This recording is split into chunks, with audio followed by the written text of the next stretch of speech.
Hello and welcome to Radical Cup Sonoma, race number 3. This is a little bit later on Sunday, April 12th, 2026.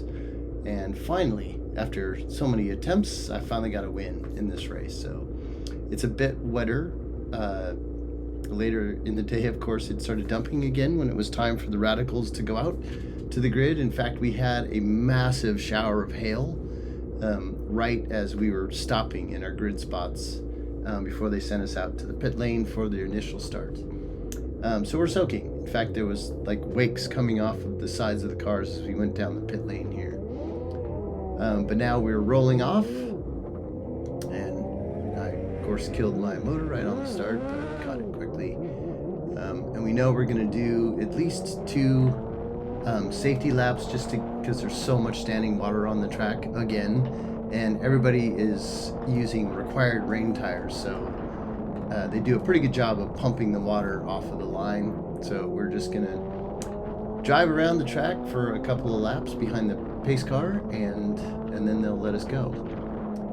And in this race, I started, I want to say I was in 7th place, 6th or 7th place on the grid, and immediately next to me is Huhn, my rival for the gold class. So he's 1 spot ahead of me on the grid from qualifying, which is your lap time from race number 2, and I'm right behind him. So the 2 of us were kind of bound to each other for the weekend. He pipped me, as you saw in the last race, right at the end for the win. And had I been more assertive all race, I probably never would have seen him. So my mindset for this race is certainly to be driving a lot more aggressive the whole time, like just always pushing.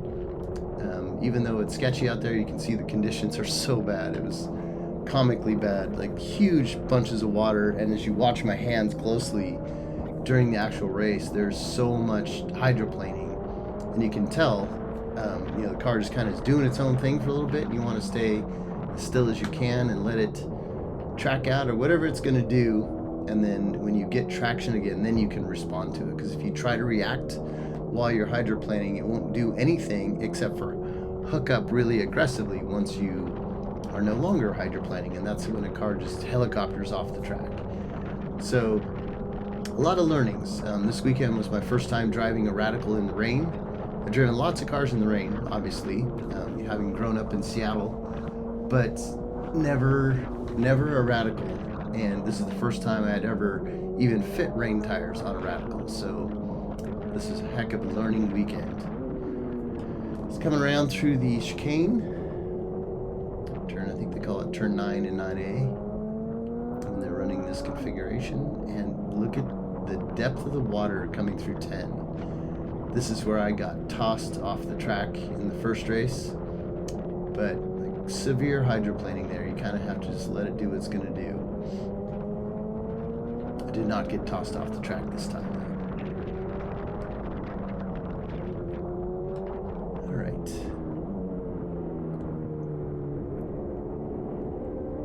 This is just rounding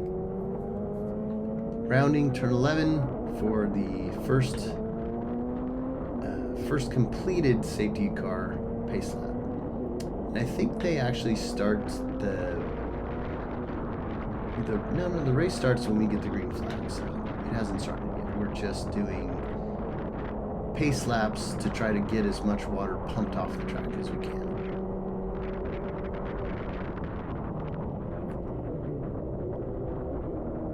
As we get more speed in the car, the rain blows off of the camera, so the picture's a lot better when we're at speed. See my brother's motorhome up there on the top left. He's doing his chant, joke, joke, J-O-E, joke, joke, J-O-E, which is just so funny to hear.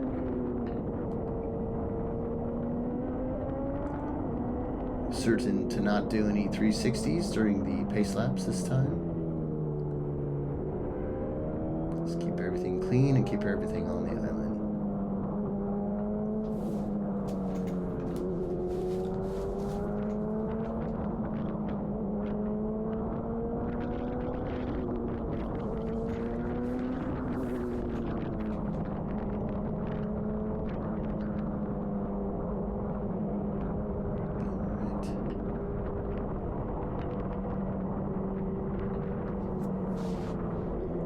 can't recall if they did an extra pace lap, but it'll be pretty obvious when we get up to roughly turn 9. They turn the lights off in the pace car, and then we will grid up 2x2. Just look at the amount of standing water, like not just water on track, but like pools of water that you have no chance of having any traction in. It was pretty crazy.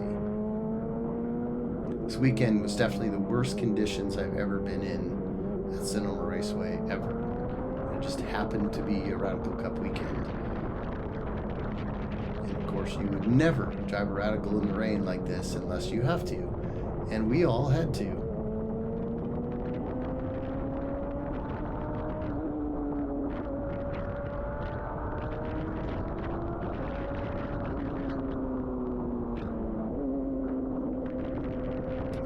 I think the lights are still on in the pace car, the lights on top, which meant they were going to do an additional pace lap just to try to pump more of the water off of the track.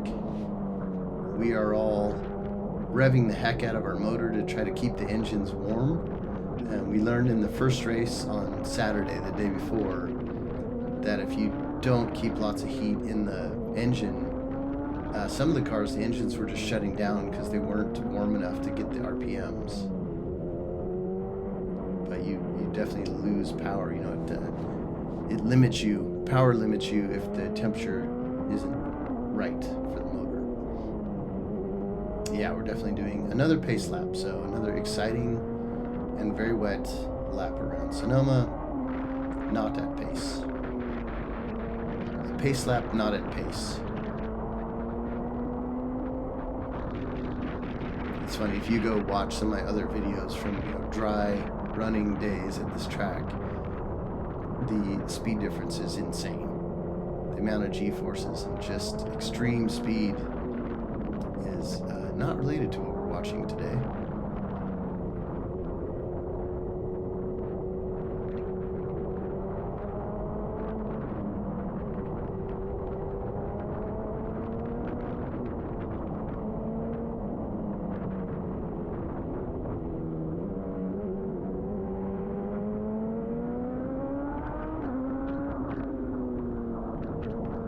Definitely trying to get heat in, at least into the brakes. Accelerating pretty hard and then braking as hard as you can, sort of getting a feel for how much grip you really have. Though it's almost pointless because like you might have grip in one spot and then 10 feet further down the track you'd have no grip. So it's all just instinct. Look at the depth of the water, like the pools we're going through here. The amount of water coming over the actual nose of the vehicle is just kind of mind-blowing.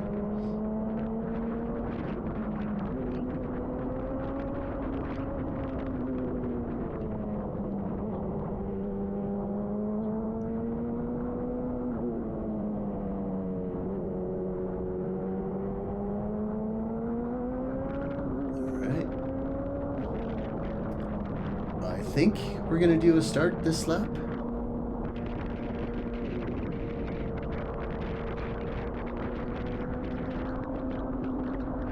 Hard to tell from this angle, but I think the lights are out in the pace car. The lights on the top of the pace car should be out, and then that... No, it looks like they're still going.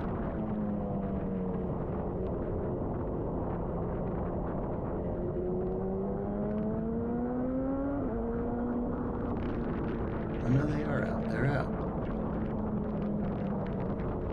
Alright, so we're gridding up. We got to get in 2x2. Get as tight as you can. This is such an accurate view. You couldn't see crap. You're basically blind going into this thing. So that is Chris Huhn to the right in front of me. He's one spot ahead of me. And I think immediately to my right is one of the SR10s, which is a much higher horsepower car, but they're having a lot of trouble. All right, and we're waiting for the leader to just go. Once he goes, we all go. All right, we're all going. Mayhem ensues. Blindness. You can see Chris just off to the right there. Watch him have a massive waggle up here. There's a lot more traction around the outside of this corner. completely sliding. Almost hits me, but doesn't hit me. Thank you, Chris. And I'm able to get a pretty good run out of there. And I'm, cleanly ahead of him. So I've gained one position to be in first place for the gold class right off the bat. Pretty excited about that, but it's a long race, and you can see how slippery it is. Every corner is jeopardy.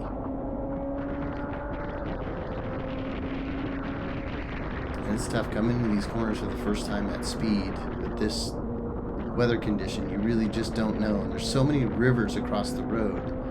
You don't know if it's going to just suddenly snap like that. Or that. Or that.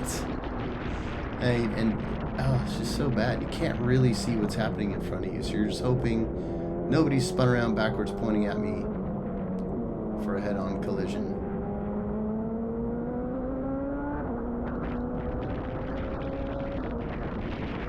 It seems that the field has made it through. I know Chris is lurking back there, but I really don't know where he is. Checking the mirrors. And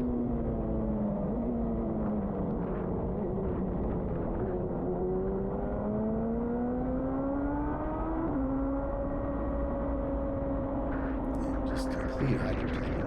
Like, just almost sends you off the track. Yeah, he got a pretty good run out of that corner, and so he gets in front of me again. So that's Chris now in first place, and I'm in second for our gold class. And it's early in the race, and I figure we're just going to keep exchanging spots, so we'll just keep pushing.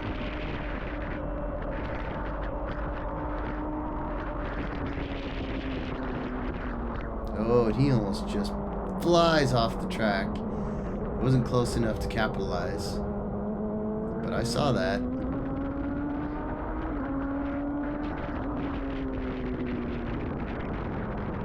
Oh, there's somebody spun out.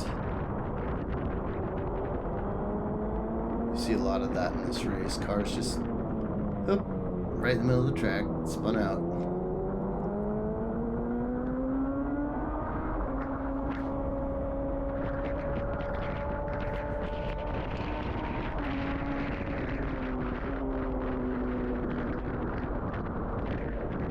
Really just pressing to see how much traction you can risk in these corners, especially these exits. You watch the car just completely snap when you hit these pools, like deep pools of water.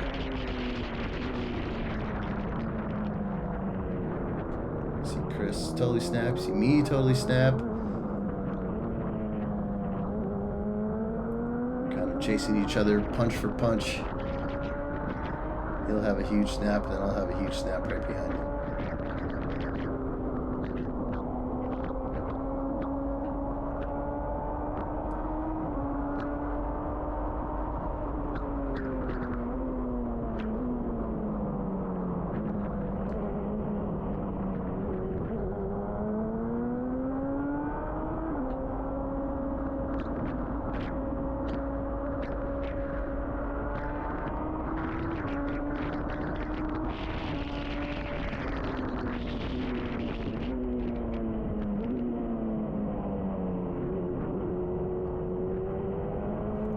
I was glad to just be keeping in touch with him so I could see him.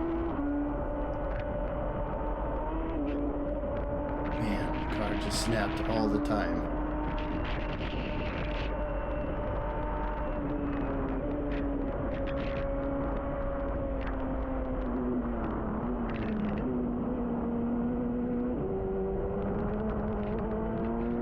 He's getting a real good run, like he's basically walking away from me at this point.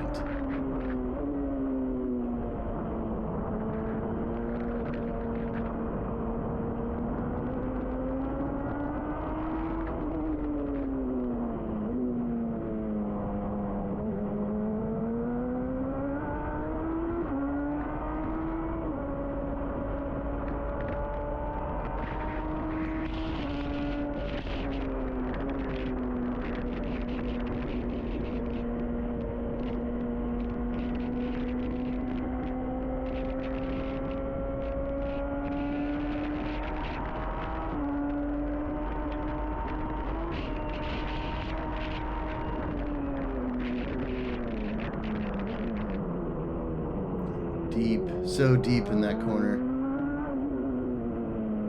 I don't think we ever figured out the right braking point coming into turn 7 because it seemed just looser every time.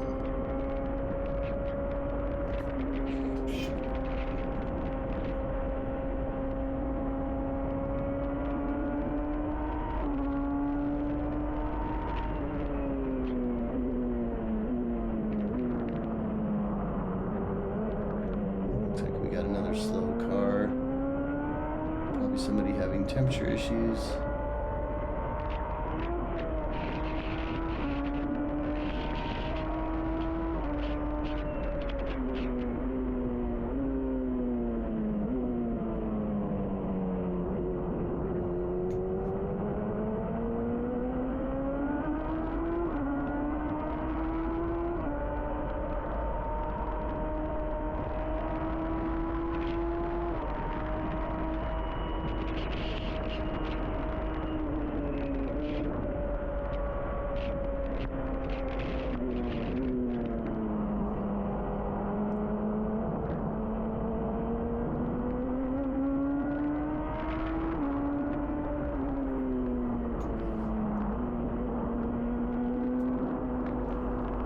It's drying up a little bit, like it's not raining as hard as it was, so the big pools of water are somewhat dissipating, but it's still obviously extremely slippery.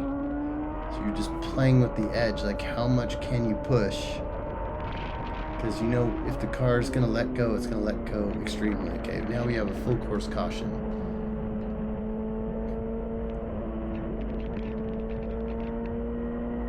Somebody's stuck out on the track. It might have been the car we passed back in turn 10. But this gives me time to catch up.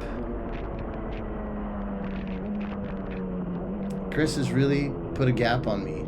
Like, hats off to the guy. He's faster.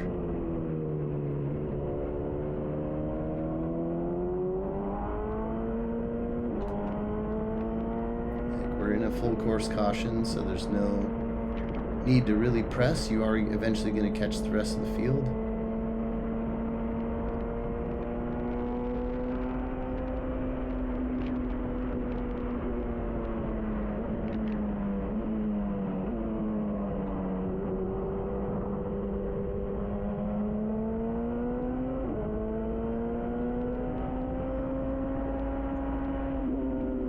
Yep, so it was, yeah, it's the car that just stopped on the outside of turn 10, or inside of turn 10.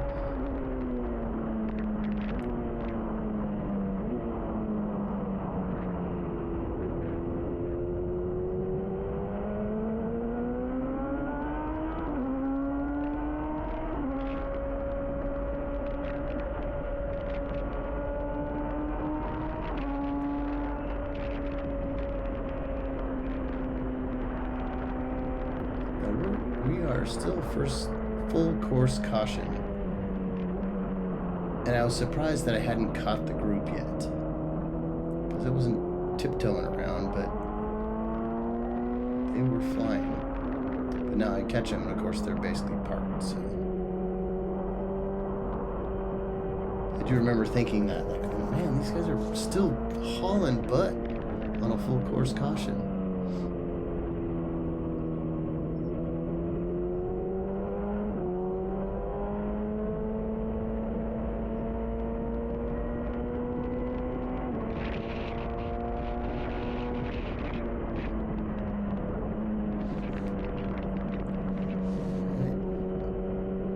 There's my, I guess, nemesis, Mr. Chris Huhn, running 4th and 5th respectively overall, though 1 and 2 for our class. Of course, now there's rain on the lens, so you can't see anybody in front of me, but they're there.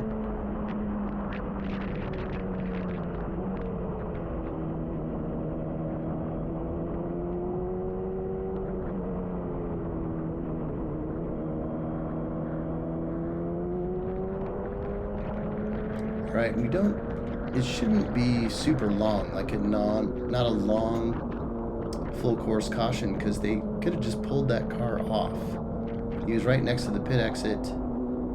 definitely shouldn't have taken this long to get them. But I can see I think I can still see the lights on the pace car. See as they go around the corner. Yeah, they are.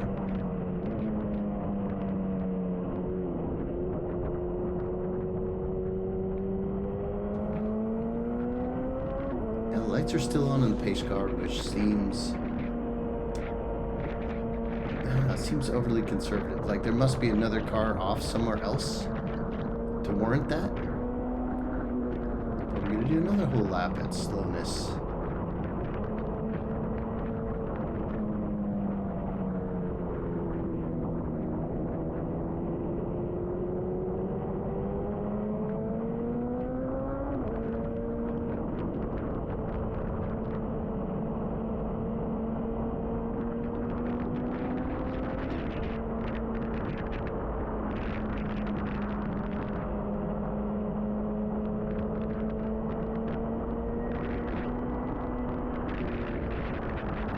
I must admit, it's hard to sit and just watch this many pace car laps. So Tom was on the radio telling me that the leaders are driving that far outside edge of turn 2, like all the way out there where I just did. And it seemed crazy, but he said, nope, quite seriously, the leaders are all the way out there. I'm like, all right, I'll try it. A little bit better traction in the rain, apparently. Way off on the non-line, what they call the rain line, which means not the line.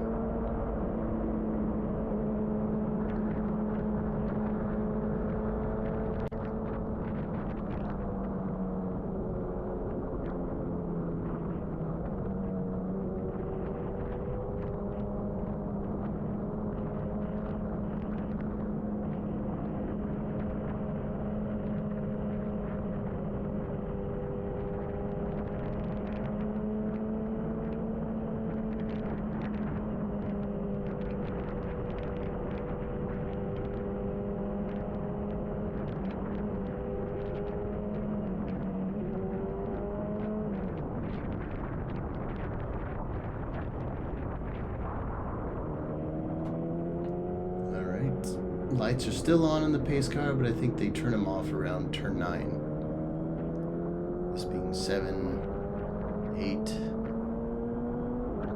8A.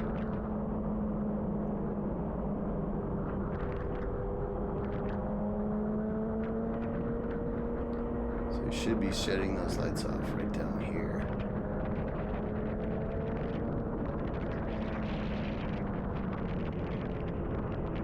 But he's not, which means another pace car lap. Why? What is the reason? I don't know.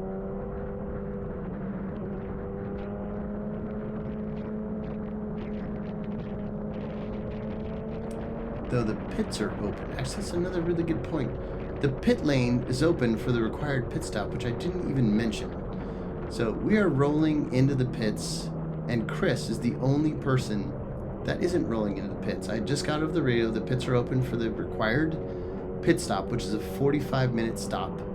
45-second stop from the enter to the pits to the exit of the pits. And if you look at that the thing that says race logic with the 2 red dots, that's a special computer that's programmed to time that pit stop exact. So when I pull up to a stop,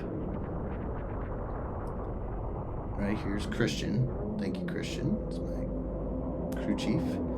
And if you watch those green lights, he's timing and I'm timing. And when they go green, I go. I had to wait, so I didn't hit anybody. But that makes my pit delta time. So when I leave the pits, I am exactly 45 seconds right there from when I entered the pits. And by the way, the camera died. So we're going to switch to the onboard cockpit camera that has all the telemetry, and we'll do the pit stop again, and I can explain a little bit better. Right around now, the camera dies. There we go. Back to the pit stop. So this is now the built-in camera with all the telemetry. But Chris Huhn is right in front of me, and for some reason he didn't get the notice that the pits were open. So he's the only car in the entire field that didn't jump into the pit stop, and we're under safety car. So, like, you absolutely, the minute the pit window opens for the one required pit stop of the race, you jump into the pits if it's during yellow. And he didn't get the memo. So that right there basically wins the race for me. Because Chris didn't go in, everybody else went in, and it's a yellow flag. So when we come out of the pits, as you'll see, I think you can see my little race logic. I went a little bit late, but there was a car right there, so I was holding. And green, so I should go now. So I lost. Well, no, he was just pitting, so no, I didn't lose any spaces because of that. I was a couple seconds late, but it worked out. Came out as we had come in, with the difference being Chris Huhn, who's now leading the race overall, but he's still behind the pace car, and we're gonna haul ass and catch him. So the entire field catches Chris eventually, and then he, on the next lap, when the pace car is actually pulling off the field to restart the race, he has to pull off then, or he doesn't have to, but he just opted to, which means he came back out after we were, a lap away from him. So he basically, unfortunately, threw the race away because I don't think I could have passed him. He was really too clean. But the fact that he didn't pit whenever all of us pitted really blew the race for him, and it gave it to me. So now right now I'm still sitting in second. He's leading the race, but we're about to catch the pace car.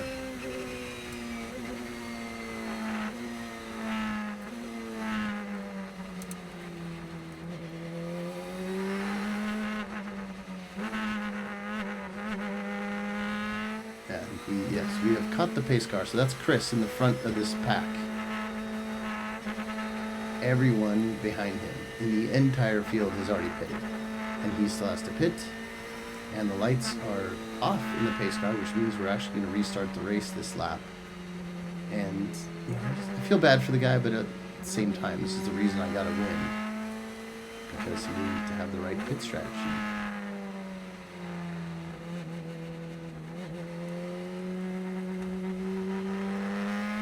So that if you count Chris needing to pit right now, I'm sitting in 4th overall for the race.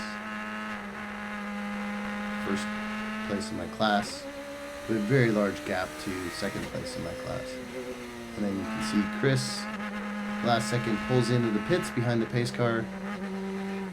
And then the rest of us are going to go restart the race.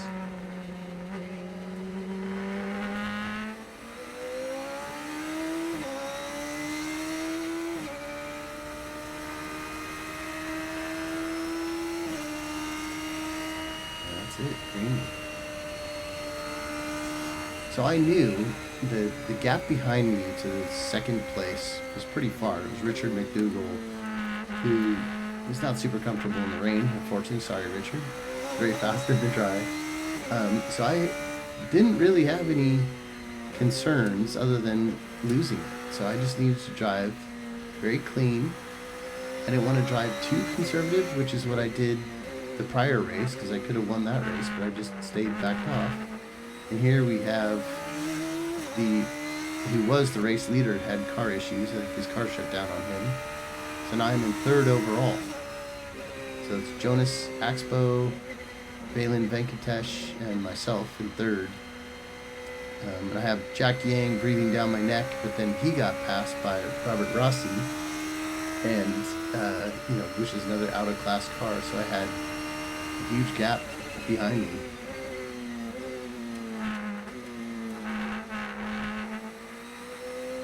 But it's still sketchy out there, that's for sure.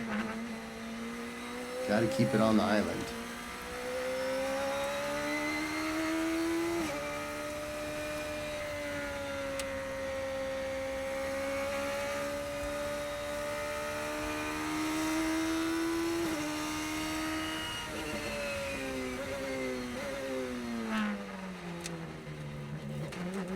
Every time you come around that corner, there's a concern you're not going to make it, because as you saw in race 2, I went through that puddle at speed just wasn't going to make it, and I didn't want to go into it sideways, so I turned back at it and just floored it, went through it.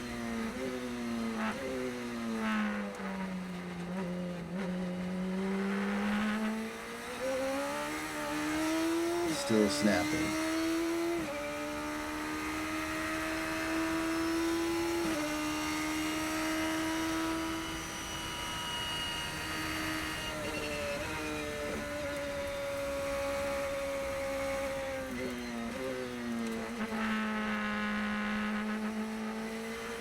Driving that far outside edge to turn 2, which felt really awkward, but apparently it was faster.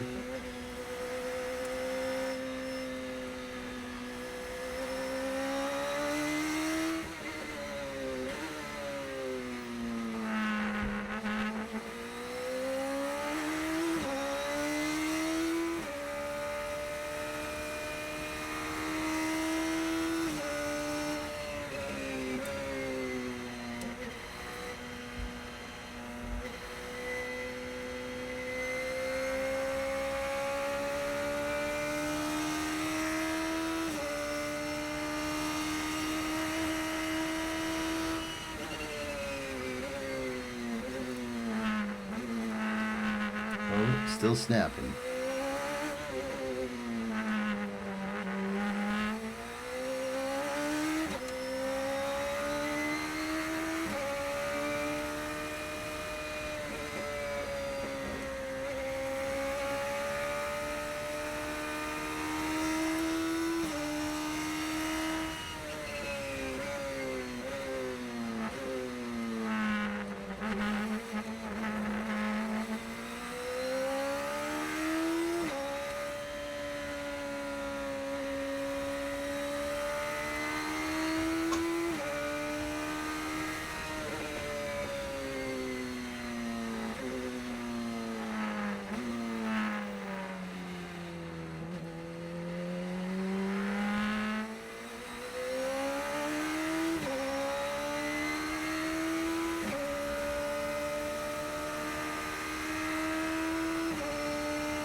So I see a flag there, and I'm waving a flag, and I'm not sure if I was waving for full course yellow. Oh no, for full course yellow, which means we're behind the pace car, and we're really close to the end of the race. I think at this point we know that there's only a couple minutes left. You know, I'm in first place by like a country mile now.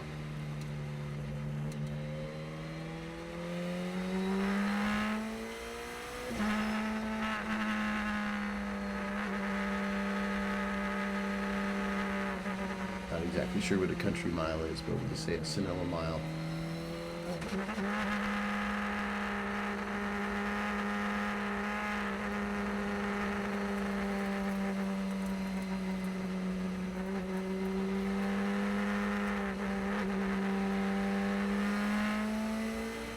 So sitting third overall, that's Jonas Axbow and then Valen Venkatesh, were both 1500 class, got 1 and 2.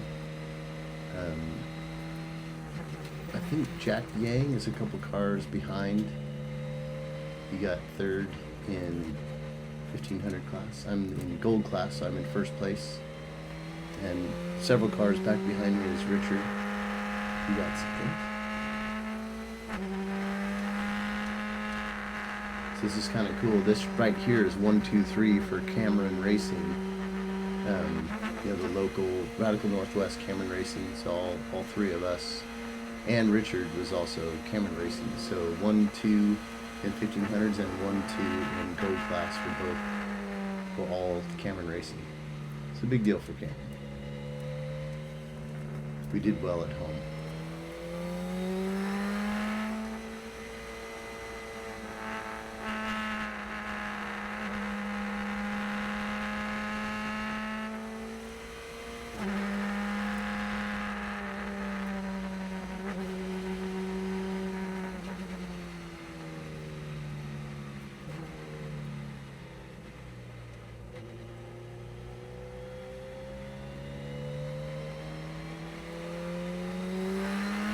thinking back, maybe I didn't know that we were going to finish under yellow flag. I think I was just driving around and thinking it would start at some point, but I knew I had a pretty unsurmountable gap behind me.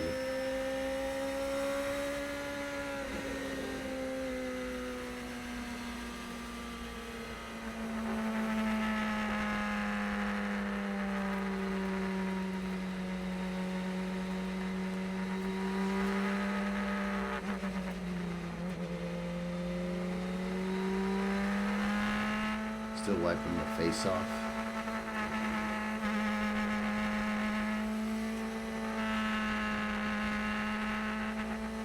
I didn't bring my off-road squeegee gloves. They have a little squeegee built into the finger.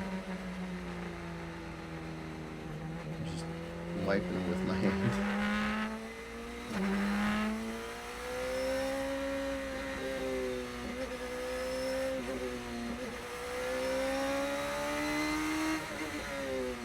You do a lot of stuff to try to heat the brakes, heat the tires, keep the engine warm.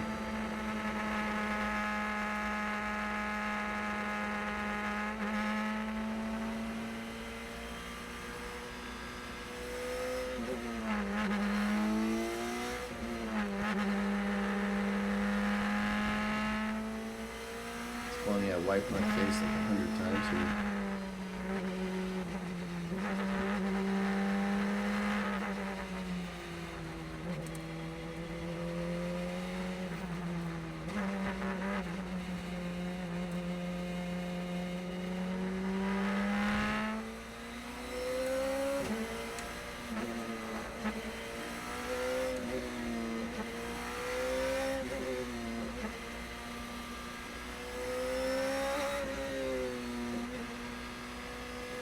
So you can see the lights are off in the safety car.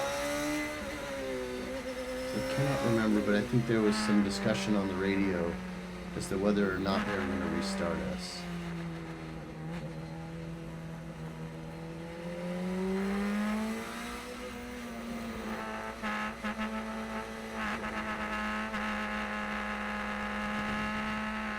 We're definitely queuing up, assuming that we're going to restart.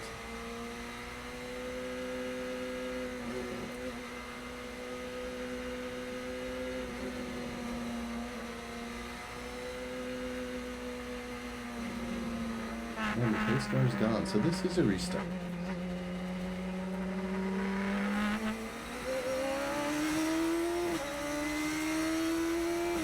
Yeah, clearly this is a restart. You're going fast again, there's lots of spray. You gotta groove. You just gotta keep it fast, keep it smooth, keep it on the island. You're driving a super wide line.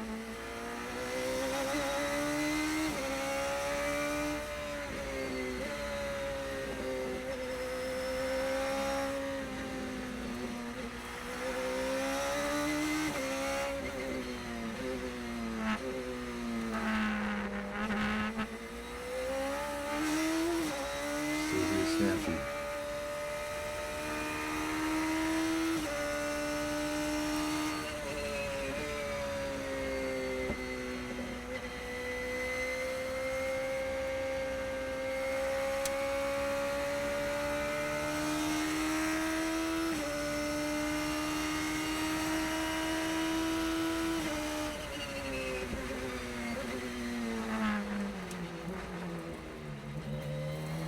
Super deep, that one.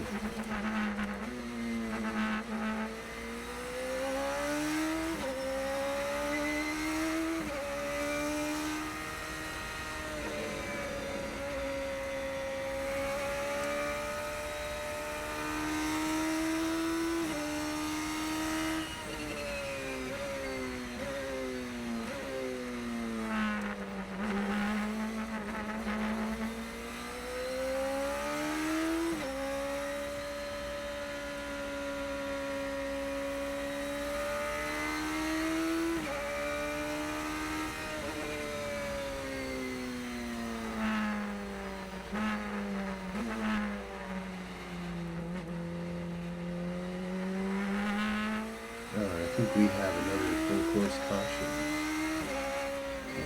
backed off a little bit.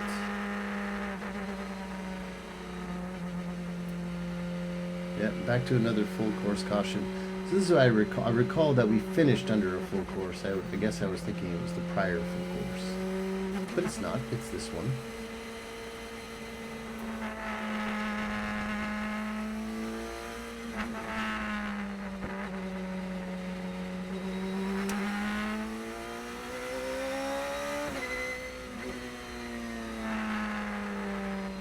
Oh, that's right.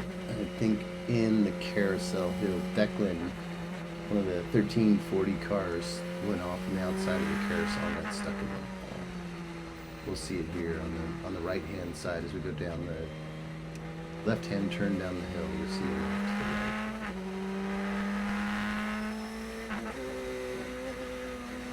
And they had to go fuss and get that car unstuck, but it took through to the end of the race.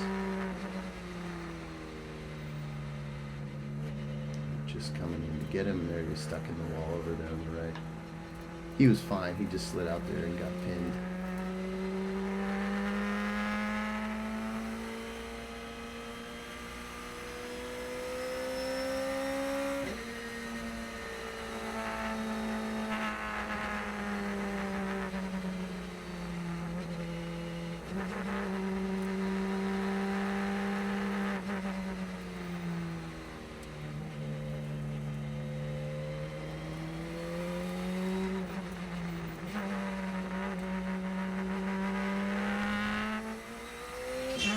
Oh, that's Potato.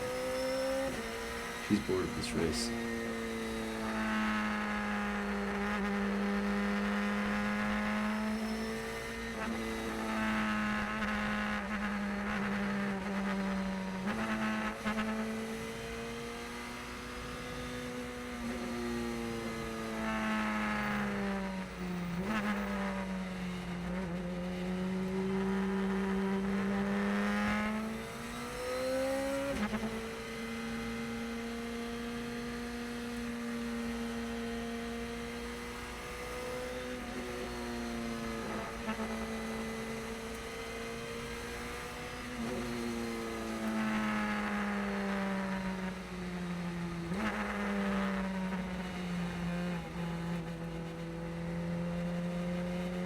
This might be the white flag lap. And technically, if you're behind a safety car and a white flag lap, they're not going to restart you because they think. So yeah, they're waving the white flag, so that's it. So it was at that point that I knew I had won the race, assuming I can stay on the track for the last safety lap. I was pretty excited, but at the same time I was kind of annoyed. To have everything ending on safety car seemed anticlimactic, but c'est la vie. Pump of the fist for Tom and crew.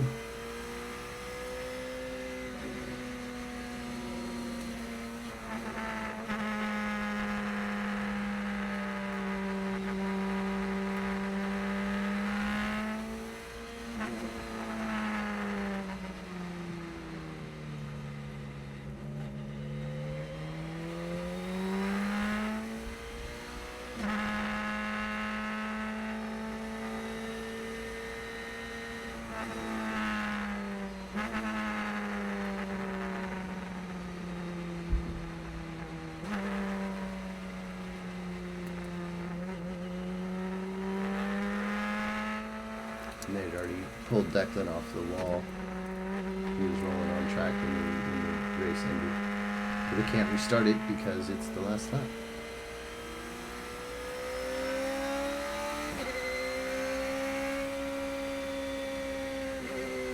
Still plenty wet.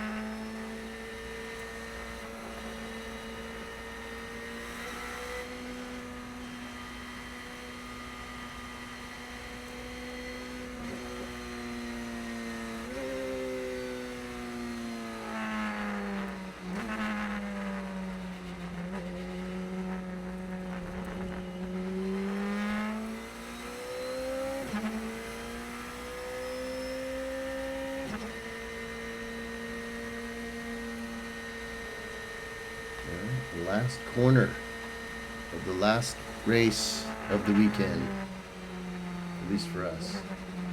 Naturally, the sun came back out, and the Porsche guys kept running until later in the day, and we pretty much got the blessing of extreme rain the whole time, and they had decent conditions. Very weird. But it was nice. We were able to clean up while everything was pretty good. Checker flag, first place. Third place overall.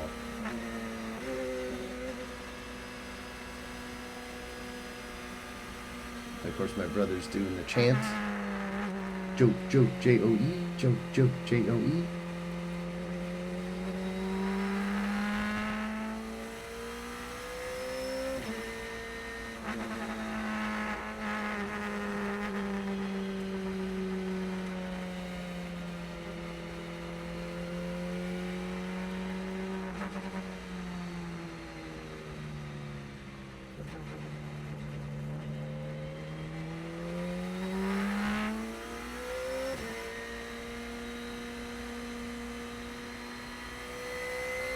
I do think in future races I need to get a microphone somehow connected to the radio system so you can hear the radio messages going back and forth. I think that'd be useful additional information.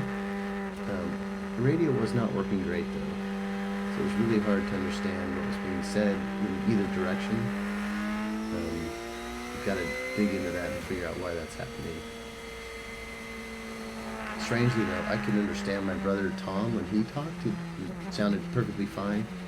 But my pit crew chief, Christian, who's freaking awesome, it's really hard to understand what he was saying. And so sometimes Tom would just repeat whatever Christian had said just to make sure I was able to hear it.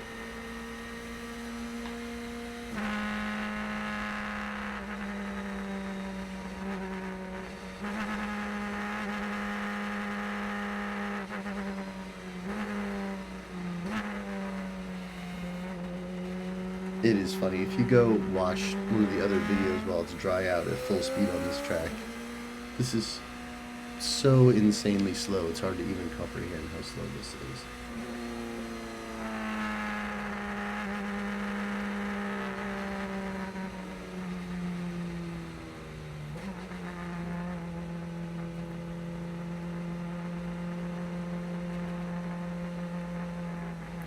We roll through the pits.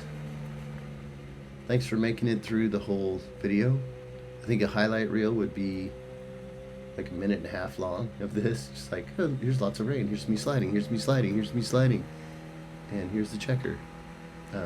It's just so much safety car laps and toddling around. But I figured I'd post the full video for those that want to watch the whole thing. So thanks for sticking it out. There's my crew. Woo. 1, 2, 3.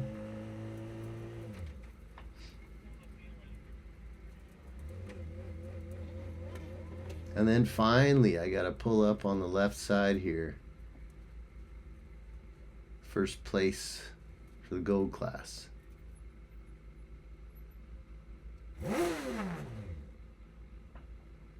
Yeah, that was a good day. It was a very wet day, but it was a good day. There's Anthony, who sells me the cars. I refer to him as my crack dealer. He's sold me 5 radicals now. And that's it. Again, thanks for watching. I appreciate it. Thumbs up and subscribe below.